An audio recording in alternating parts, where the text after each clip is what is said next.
everybody, my name's Carrie. Thank you so much for stopping by. This is my little corner of YouTube where I get to talk about all the things crafty that I do. This episode's going to be pretty heavy on the quilting. I've got some finishes and I'm finishing some older quilts and I will talk about that. I've got a little bit of crochet to show. And my knitting projects are for Christmas, so I can't really show you those, but I have a lot to share. So thank you for being here. Today is Thursday, August 12th, 2021, and we're in another heat wave. Ay, ay, ay. This is, I don't know, the third or fourth heat wave we've had this summer, and we usually, if we get one, but today's supposed to be over 100 for the next few days, and it's toasty and it's dry, and I'm ready for fall. Who else is ready for fall? I'm ready for fall. I do have a giveaway, and there is going to be a giveaway for a quilt pattern, and I will share that with you. And yeah, it's just the normal stuff. So thank you for being here and kind of hanging out with me. We did do some camping. It was pretty warm. It was still pretty warm even up on the mountain. It was in the 90s, and that's pretty warm. But we managed to do some really beautiful hikes and sat next to a lovely calm stream in the shade, and it was very fun. We had a really good time. Next camping trip's I think in a couple of weeks, week and a half, something like that. And then it's back to school.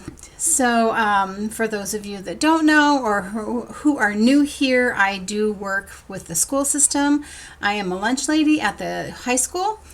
And as of today, we are still going back full time with students. We have to wear masks. We're back into the mask mandate, but they are having a full-time in school, kids in school.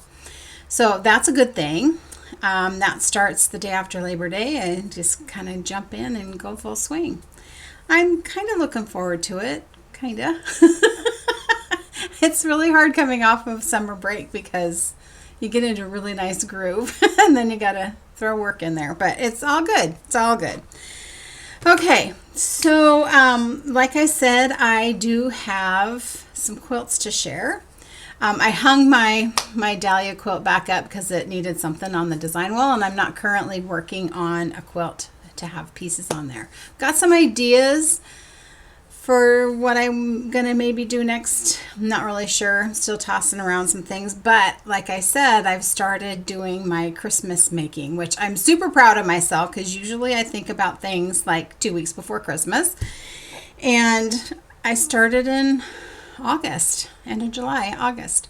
So that's going to be hard because most of the stuff that I show or that I'm making currently is going to be for Christmas, and I can't show that. So we'll see how this all goes. But anyway, so I'll just do the giveaway thing first. I have a very good friend who designs quilts, and she did her first quilt book design. It's a booklet, and it's for a Halloween quilt, and she was very, very gracious to give me a copy to give away to you. And it is called Ghoulish Tidings, and it's pieced, regular pieced, and it makes an adorable quilt. So this is the booklet, spiral bound, with all the instructions on how to make it.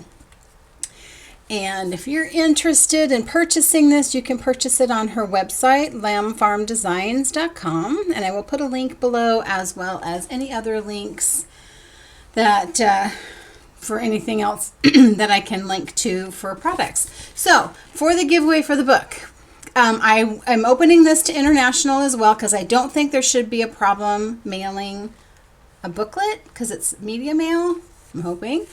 So for anybody, comment on this YouTube channel and just tell me whether you're interested in the book or not when you make a comment. And I will do old style like I've done before because I don't really know how to pick names off of YouTube other than putting everybody's name on a piece of paper and drawing it out. So that's what I will do. And let's see, I gotta look at my calendar. I probably should have figured this out before. Let's just say you need to enter by August 31st, and that way I can get it in the mail first part of September. It's a really adorable quilt. I don't have the quilt here because she's got it in some quilt shops. She's kind of moving it around to promote her book. So August 31st, by then, after that, I'll close it up and won't pick any, won't select anybody else's name, but it gives people a chance to watch the video because not everybody watches right away. Anyway, I'm really excited for her. I'm really proud of her, and I'm very thankful that she offered this book as a giveaway. So if you're interested in making this adorable Halloween quilt, let me know in the comments below. All right, quilting. So when I last spoke with you, I had, I think I still needed to quilt my Alaska Rainbow quilt. I did get it quilted. I am currently working on the binding. My goal, and I'm sticking to it pretty good, it was to go through my quilt tops that I do want to eventually get quilted and get them quilted. Because I feel like when I get back to work in September, I'll have a better sense of accomplishment and feel like I made the most of my time having work off during the summer. So I've got a stack of quilts, you guys. So you've seen the quilt, so I won't show you the whole thing, but I selected this diamond pattern, which I think looks really good with this quilt. I used the thread that I talked about previously, and right now I'm working on the binding. So the binding goes on with this kind of teal kind of color, which I think sets it off really nicely. So yeah, there's not much. Look at the backing.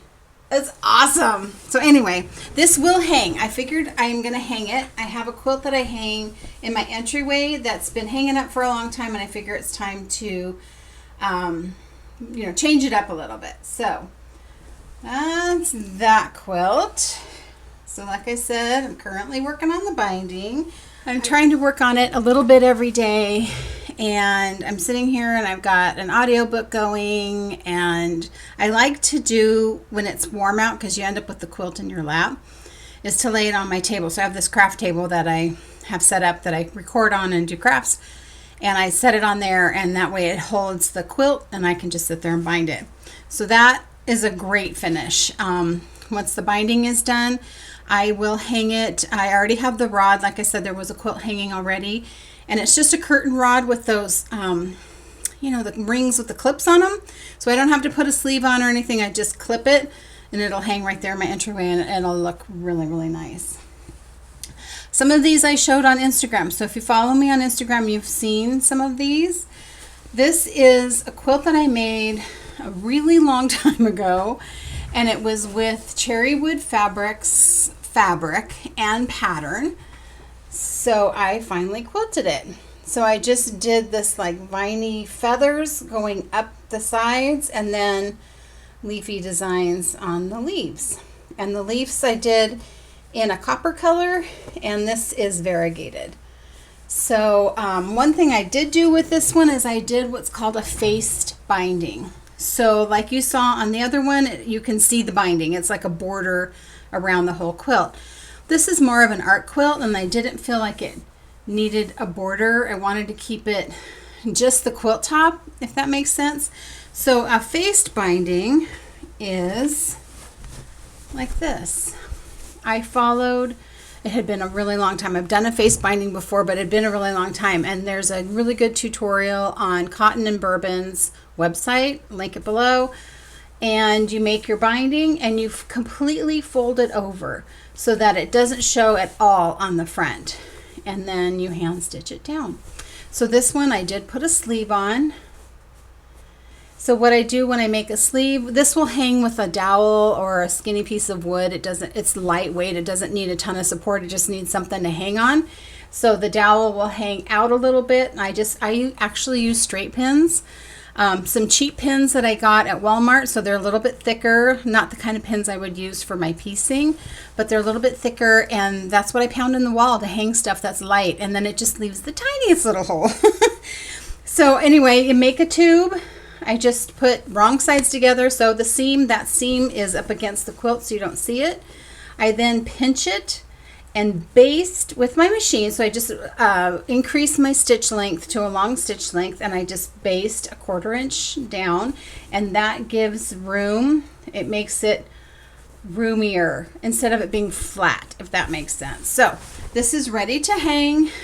Jim just needs to cut me some dowels, but it's done, and I'm really happy. I don't know why it took me so long to quilt that. It's been done for a long time, but you know. The next one I finished quilting was my Fancy Forest Friends or Forest Friends by Elizabeth Hartman. This is a quilt that I made 2 or 3 years ago, and I was originally going to make it for my niece, and by the time she was ready to graduate, it just didn't really fit her anymore, even though she said she liked it. So I now just have it because I don't know what to do with it. But I quilted that with a pantograph as well. It's called Haiku. I did apply the binding. It's going to be a darker gray binding. And for those of you that don't know how bindings work, I'll just quickly, you make a strip of fabric, fold it in half, sew it. This is how I do it to hand finish it. Sew it to the front side of the quilt. Then it gets folded over to the back side. This is a big quilt. It's like a twin size. And then you fold it over and hand sew it along that edge all the way around. So I got that backing from Connecting Threads. I thought it went really well. So now this one will be done. I contemplated doing it by machine, and I may still. I'm not really sure. I'm kind of playing with doing some of my bindings on the machine when I don't feel like it matters, if that makes sense. The one that I'm going to hang, my Alaska Rainbow, I want to do that by hand because I want to make sure everything stays flat.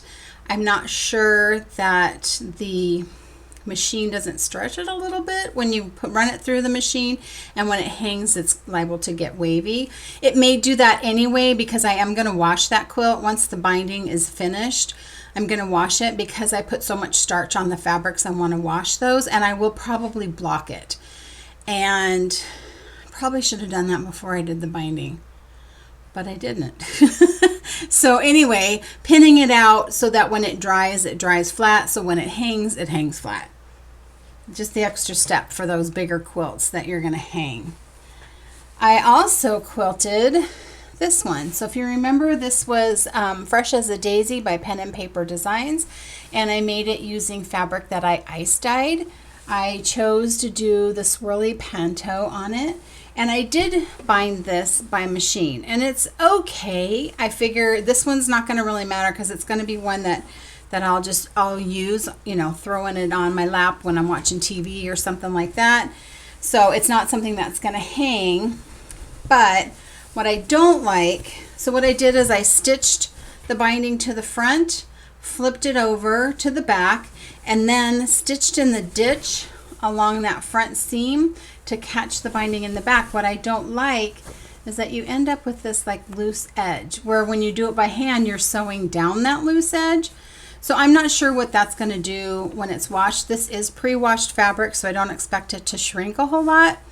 So this was okay for me to try this technique on it.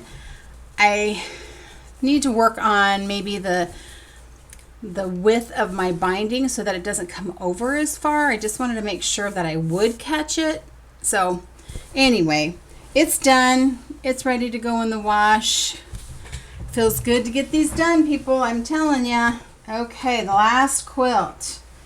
So this one you guys saw. You saw a while ago. Remember this one? Not one of my favorite quilts. It's one that I started years and years ago.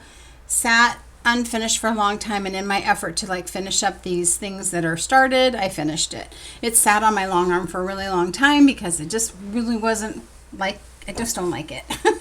But a friend of mine likes it, and so I'm going to give it to her. So it's quilted, but I did wash it. I actually did the machine binding on this one, and it has the flap, and washing it didn't really seem to affect it. So it may be okay. It just may be something I need to get used to because it is different than hand sewing the back. When I washed it, this was not pre-washed fabric. I put a couple of color catchers in it, which did come out with some color. So I think this purple is bleeding a little. And I'll make sure I'll let her know to do that. But in washing it, because it wasn't pre-washed, it shrunk 4 inches in the length and 4 inches in the width. So that's a considerable amount of shrinkage. But it's all good. Nobody likes shrinkage.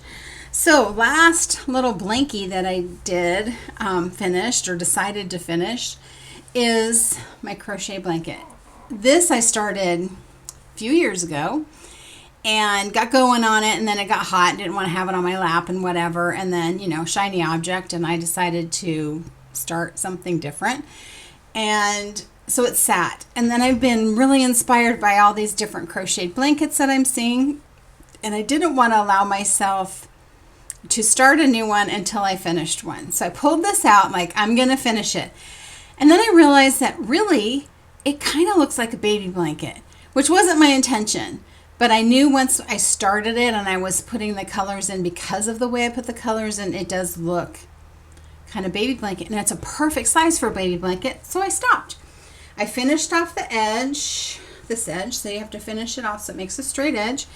And it's done, and it's a good size for a baby blanket. And I thought, well, if I wanted to, because I still have yarn, because it was supposed to be a lot bigger, if I wanted to, whoever ends up with this, you know, if they have a boy, I can maybe take the blue. I know it's being very gender specific, but maybe take the blue, put that around, or do yellow, or pick up the purple or pink. I could add a border, or I could just leave it as it is. And it's an acrylic. This is really nice acrylic to work with. It's by Stylecraft Yarns out of the UK. Very affordable, and it is soft. I wouldn't mind a blanket for myself out of it, but as you can see, I have quilts, and do I really need a crocheted blanket? Probably not.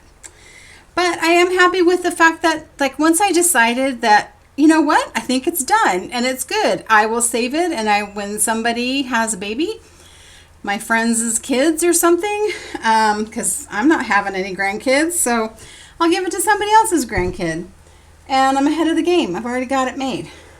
And that felt really nice to think that I made that decision, and it's done.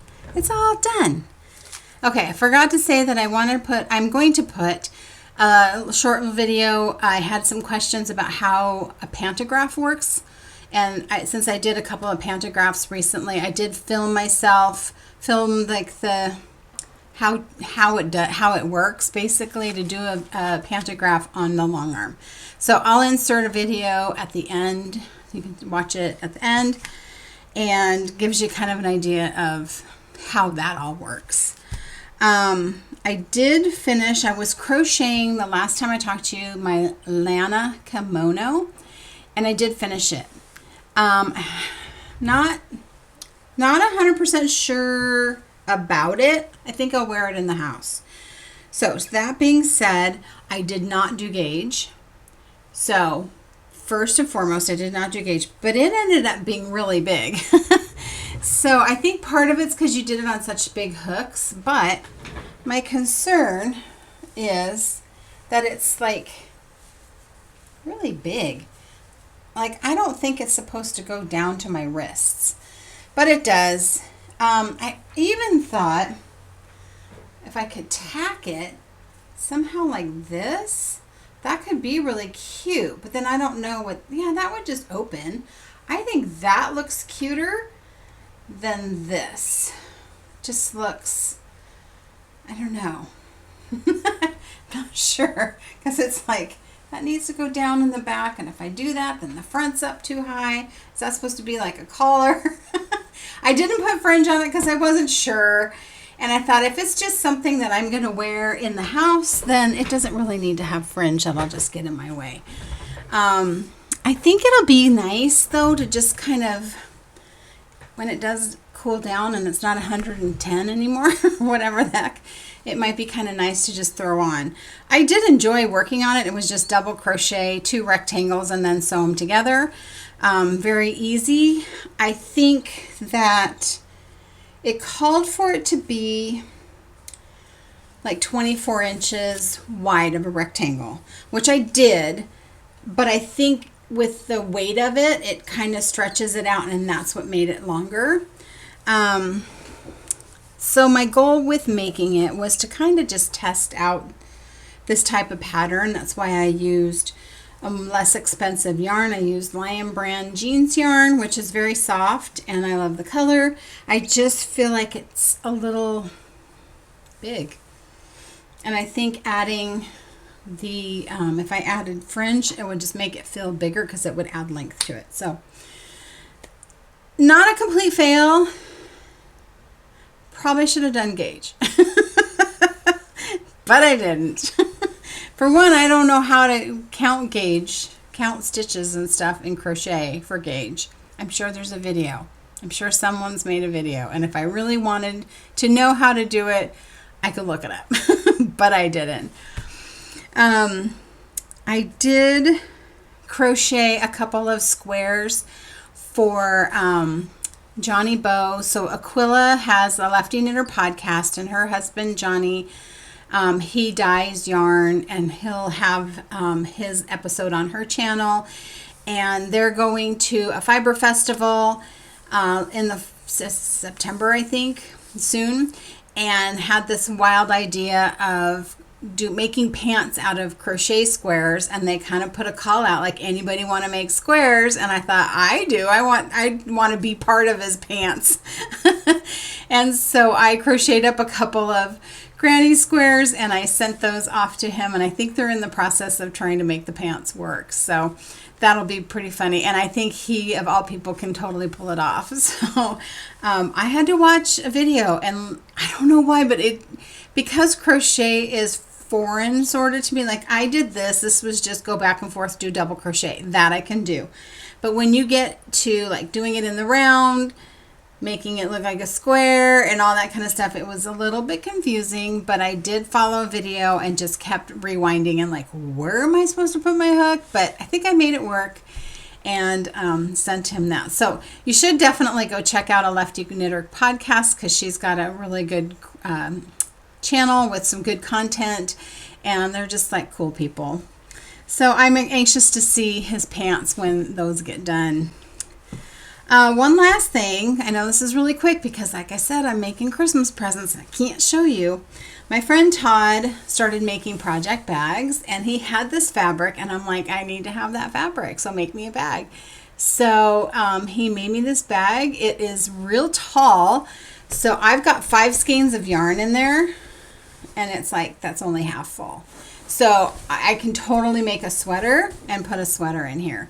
So the skeins of yarn I have in here are the skeins that I pulled out to do the Vertices Unite that I was going to do. Talked about it on the last episode.